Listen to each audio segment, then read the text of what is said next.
আসসালামু আলাইকুম ভিউয়ার্স, আমি আপনাদেরকে এমন একটা গণজোয়ারের মিছিল দেখাবো। এটা হলো গিয়ে বিজয় মিছিল, বাঙালির জাতির একটা বিজয় মিছিল বলা যায় এটাকে। এদিকে হাজার হাজার মানুষের পদচারণা, হাজার হাজার মানুষের গণমিছিল। মনে হয় যেন এই মিছিলটা দেখলে মনে হয় যেন বাংলাদেশের দ্বিতীয়বার স্বাধীনতা অর্জন করেছে, সেরকমই একটা মিছিল। রক্তক্ষরণের মাধ্যমে এই নতুনভাবে মানুষ আন্দোলন তৈরি করেছে। এটা হলো গণভবন এবং সংসদ ভবনের চত্বর, চারদিক এলাকা দেখুন কত মানুষ, তারা তাদের আনন্দ উল্লাস বহিঃপ্রকাশ করছে এই মিছিলের মাধ্যমে।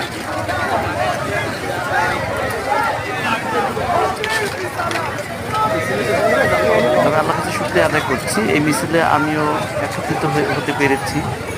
এই গণমিছিল, গণ আন্দোলন, গণজোয়ার মনে হলো যেন দেশটাকে নতুন করে স্বাধীন করতে পেরেছি। অনেক ভালো লাগা কাজ করলো। সবার জন্য রইল দোয়া, ভালোবাসা এবং শুভকামনা। আমরা তরুণ এবং নতুনদের হাতে দেশকে তুলে দিলাম, দেখি তারা কি করে, সেই অপেক্ষায় রইলাম।